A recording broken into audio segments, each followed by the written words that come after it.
안녕하세요. 주변들의 김민근 변호사 송재성 변호사입니다. 파란 뱀띠 해렘의 을사년 을사조약이 체결됐. 여러분 여기서 네. 팁 하나 드리면 새해 인사부터 해. 새해 복 많이 받으십시오. 새해 복 많이 받으십시오. 예전에 역사 같은 거 시험 보면 예를 들어서 을사사화는 몇 년에 네, 일어나요? 을사늑약 언젠지. 을자가 들어가는 해는 무조건 5년입니다. 갑을병정 무기겸신 임계로 가잖아요. 네? 이게 10개예요. 그래서 갑이 무조건 4년이야. 갑신정변, 갑오개혁. 제목에 그렇죠. 숫자 하나가 나와 있는 거네. 저희는 개해년생이에요. 새해를 맞이해서 진로나 이런 거 탐색하시는 분들 굉장히 많으실 텐데 이거 관련해가지고 변호사 직업을 내가 한번 해봐야 되겠다 라는 분들도 있을 거란 말이에요. 드라마에서 보는 화려하고 멋있는 이런 모습만 있는 게 아니라 빡센 모습 이런 모습도 있기 때문에 변호사의 민낯 변호사 생활 하다 보면 너무 힘들고 미치겠어 이럴 때 있죠. 어떨 때가 있어요. 꿈을 가진 여러분들께 말씀드려야 되는 거기 때문에 네. 변호사는 종합 엔터테이너여야 합니다. 조선시대는 왜 지부라 그래. 왜 그런 얘기 갑자기 뜬금없이 변호사는 종합 예술인이어야 돼요. 서면 같은 것도 막 써야 되잖아. 재판부도 설득하고 수사기관도 설득하기 위해서 말도 잘해야 돼. 의뢰인을 설득하기 위해서 또 네. 매력이 있어야 돼. 그리고 제일 중요한 거 뭔지 아세요? 송 변호사님이 나한테 맨날 뭐라고 하는 거? 운전을 잘해야 됩니다. 재판을 왔다 갔다 해야 네. 되니까 운전을 못하고 싶으면 기사를 쓰면 그 되죠. 시간을 절약하는 방법이니까 기사를 쓰는 게 가장 크게 절약하죠. 그렇죠. 사건을 진행하는 과정에서 도대체 어떤 힘든 과정을 겪는지에 그렇죠. 대해서 여러분한테 말씀을 드릴 건데 조민길 변호사님 사건 진행하는데 정말 힘들었던 거 하나만 꼽자면 어떤 게 있어요? 지금 당장 생각나는 건 한 문장으로 말 안 듣는 의뢰인. 이렇게 표현을 하면 뭔가 좀 거칠기는 해요. 전문가가 이렇게 유도하는 대로 따라와 줘야 되는데 그걸 그렇죠. 따라오지 못하시는 분들을 얘기하는 거죠. 최근에 겪은 일이라서 성범죄에서 의뢰인 아버지께 절대 하지 말라라는 거를 의뢰인의 가족이 했어요. 아. 제가 봤을 때는 그것 때문에 형량이 좀 올라갔어요. 네. 거짓말 안 하고 한 15번 정도 말렸거든.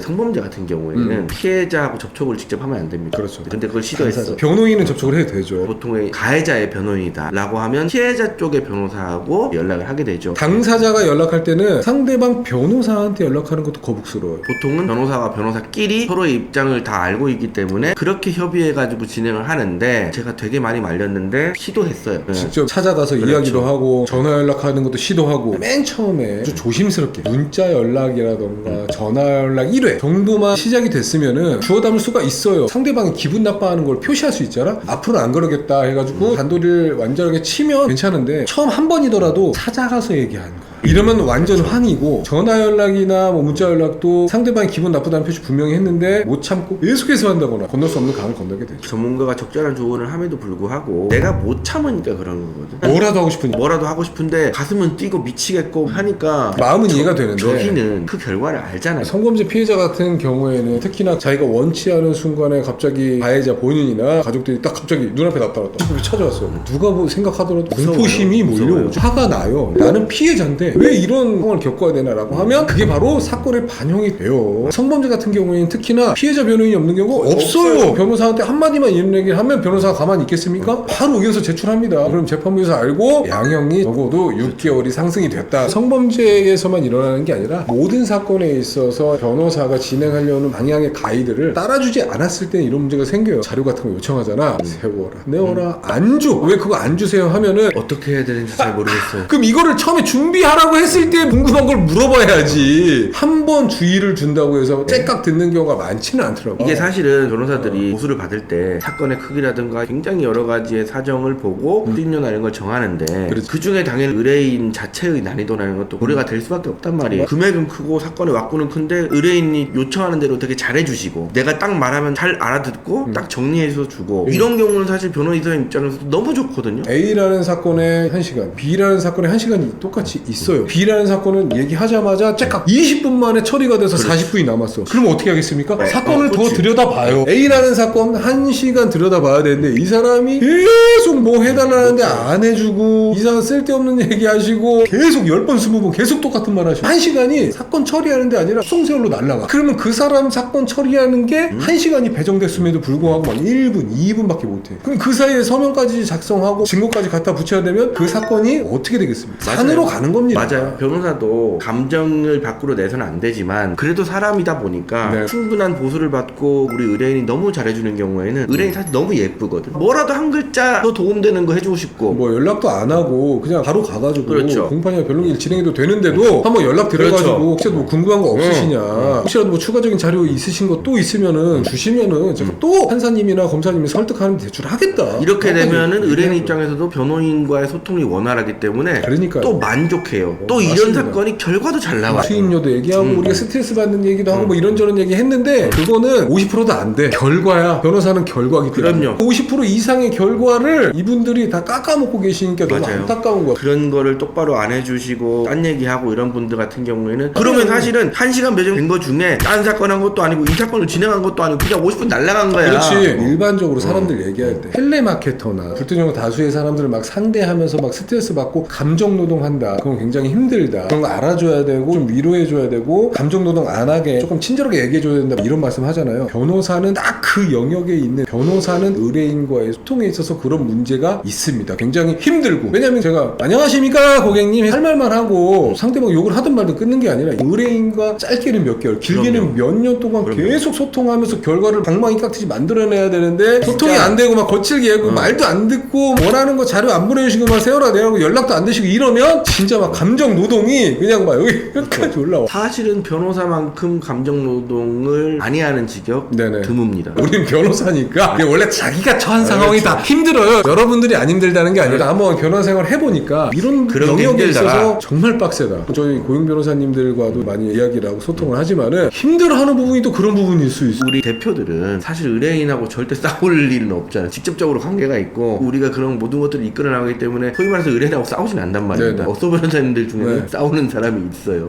이것 때문에 송무 변호사를 하다가 포기하거나 뛰어들지 못하고 그렇죠. 사내 변호사로 들어가서 회사원처럼 그 회사에서 벌어진 일만 검토하다가 사건이 정말 이제 소송을 해야 된다. 외부에 계신 송무 변호사한테 맡기는 그런 업무를 정말 많이 하고 계세요. 요게 맞아요. 힘들어가지고. 이게 힘들어서 사실 인원인이라고 해야 되나? 쉽게 말해서 업무 관계자, 우리 네. 회사 사람 말고 외부 관계자와의 감정적인 부분이 힘들어서 송무 변호사 안 하시는 분 많아요. 시작하자마자 극진상의 의뢰인과 만나가지고 소통을 하다 보니까 너무 스트레스 받고 우울증 약도 먹고 막 머리도 빠졌다. 그런 분들은 송무 변호사를 1년도 못 하시다가 산업연수로 빠지는 경우도 저는 봤고. 제 머리는 근데 스트레스 받아서 빠진 머리는 아니에요. 아 스트레스 많이 받으시나.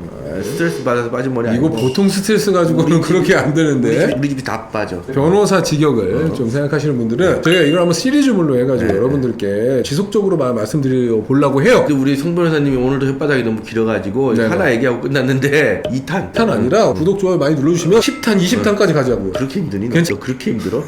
그렇게까지 힘들면 하지마. 투명의식을 가지고 뼈를 갈아 넣으면서 해야 되는 거 아니야? 뭘 말이 많아. 10개까지 나오니? 좀 이렇게 표현해 드려야 네. 우리 여러분들께서도 공감을 하시잖아. 그래 그렇게 하시죠. 네. 우리가 없는 얘기 하는 거 아니니까요. 그럼 맞아요. 네. 오늘 저 여기까지 하고 여러분들 호응도에 따라가지고 2탄을 제작해 보도록 하겠습니다. 구독과 좋아요 눌러주세요.